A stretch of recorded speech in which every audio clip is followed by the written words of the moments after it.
The world is watching Manila. Just a few years ago, few predicted the Philippines would steal the spotlight in Asia.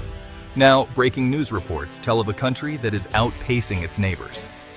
Its economy is growing faster than anyone expected. This is not just another story about numbers. This is about a nation on the move. From Wall Street to Tokyo, investors are asking the same question: what is happening in the Philippines? There are headlines about record-breaking growth. Social media is buzzing with photos of Manila's skyline, rising with glass towers and cranes. The country's leaders are making bold promises: new jobs, better roads, and a future that once seemed impossible. For many Filipinos, this boom feels both exciting and surprising. The streets of Metro Manila are filled with new cars and busy construction sites. Shopping malls are bursting with shoppers. Tech hubs are hiring young coders and digital workers every day. The world's eyes are now fixed on Manila, eager to understand the secret behind this sudden surge. Is this just a passing trend? Or is the Philippines on its way to becoming Asia's next economic powerhouse? It's time to dig deeper and discover the real story behind the headlines. The Philippines' growth is not an accident. Several powerful forces are working together. The first is strong consumer demand. Filipinos are young, hardworking, and optimistic. They are spending more on homes, smartphones, and family needs. This keeps businesses busy and money flowing.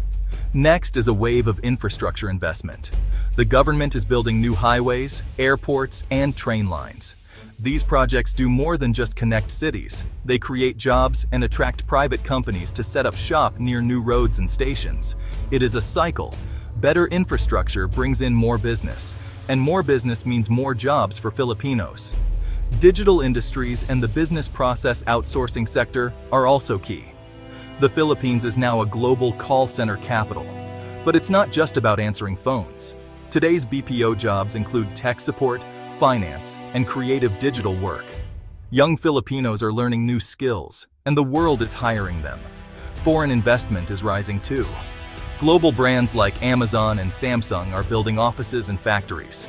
Investors see the Philippines as a safe bet in a changing world. Money is flowing in, bringing technology and new opportunities.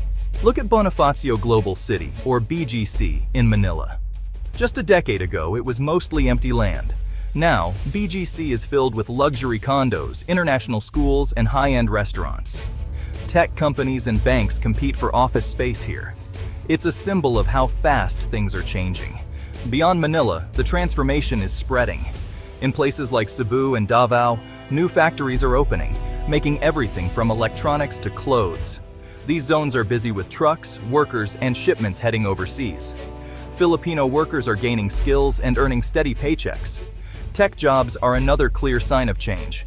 In Makati, young programmers work late into the night, building apps for global companies. Many BPO centers now train staff in digital marketing, animation, and cybersecurity. These are jobs that didn't exist in the Philippines 10 years ago. International trade is booming. New ports and airports make it easier to export goods.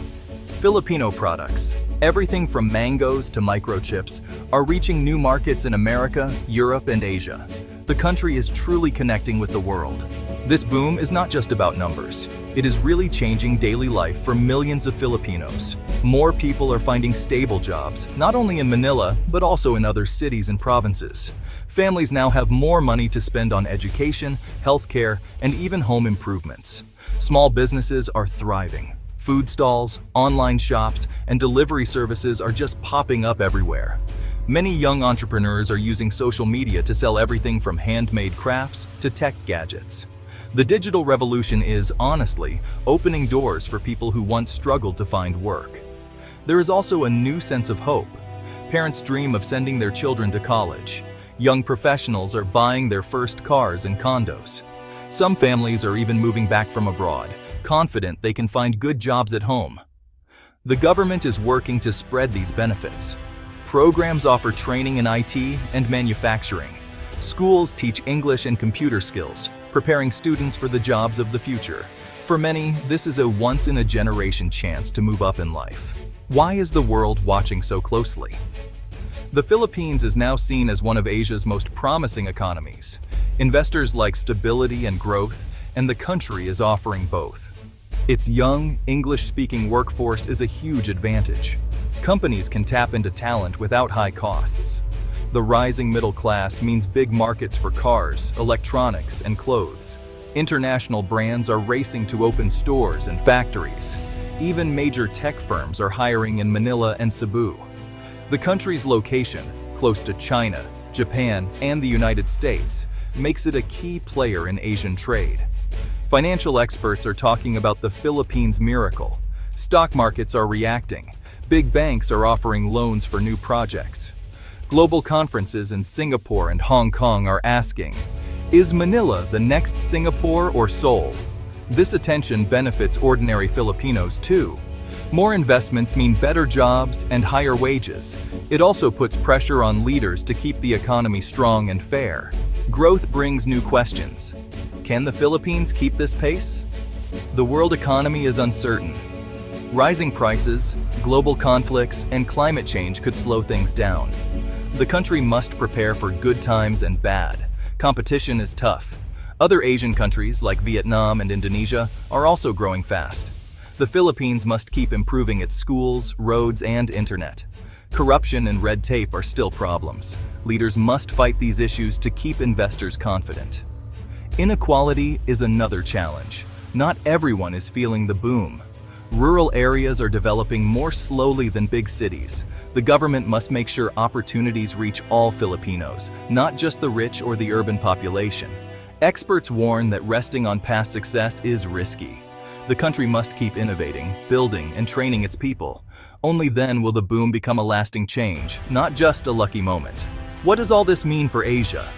Experts say the Philippines could become a key player in the region. It has the population, talent, and location to shape the future of business and trade. Many compare Manila's rise to the early days of Singapore, South Korea, and even China. Economists see the Philippines story as a lesson. With smart policies and hard work, a country can rise quickly. The world is looking for new markets.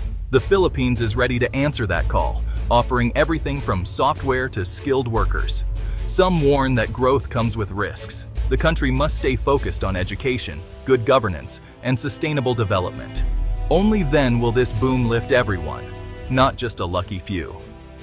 In the end, Manila's skyline tells a story of hope and ambition.